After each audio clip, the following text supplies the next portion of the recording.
À Abou Hafs, vous participez donc à cette manifestation de soutien au peuple palestinien qui a été interdite par la préfecture. Quelle est votre réaction? Déjà, je suis venu la couvrir en tant que journaliste engagé parce que j'estime qu'il est aussi de notre devoir en fait, dans ce contexte en fait, de propagande médiatique qui prend ces éléments de langage auprès voilà, de soutien inconditionnel et politique au gouvernement d'Israël.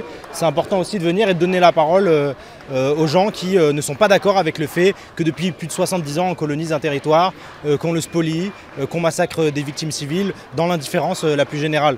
Donc voilà, je pense que c'est assez clair, la revendication des gens qui sont ici sur la place de la République, c'est une revendication en fait, d'égalité et de dignité, tout simplement. Et ils sont là aussi pour dire qu'on ne peut pas prendre pour point de départ en fait, de la discussion la question de l'attaque du Hamas il y a quelques jours. En fait, si on veut parler sérieusement, si on veut en fait, analyser et réfléchir politiquement la question et vouloir in fine la résoudre, il faut prendre comme point de départ de la discussion la question de la colonisation.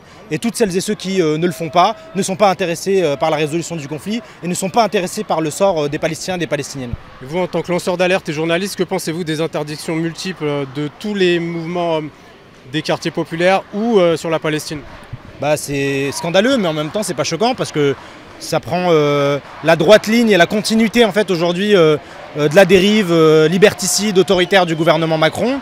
On a eu sur les dernières années en fait systématiquement des interdictions de manifester quand il s'agit de la Palestine, quand il s'agit en fait de la défense des minorités, de la défense en fait des opprimés, des oppressés en fait dans ce pays à l'international. Et on voit aujourd'hui que le gouvernement Macron, il est en rupture complète avec la ligne qui a toujours été celle de la France.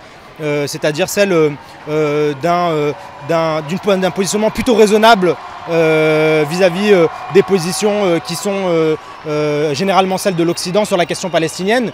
Et voilà, donc aujourd'hui on a une déclaration du ministère de l'Intérieur qui annonce une interdiction systématique en fait, des manifestations pro-palestiniennes et l'interpellation en fait, de ceux qui y participent. Donc ça participe voilà, de cette violation en fait, de la liberté de manifester et d'un soutien inconditionnel, comme ils l'ont dit en fait, à l'Assemblée nationale, à la politique coloniale d'Israël, à la politique en fait, certains le disent, de massacre en fait, des Palestiniens et des Palestiniennes. Et donc aujourd'hui, moi, ça m'étonne à moitié. Et voilà, j'espère que de nombreuses voix en fait, s'élèveront pour contester en fait, cette politique.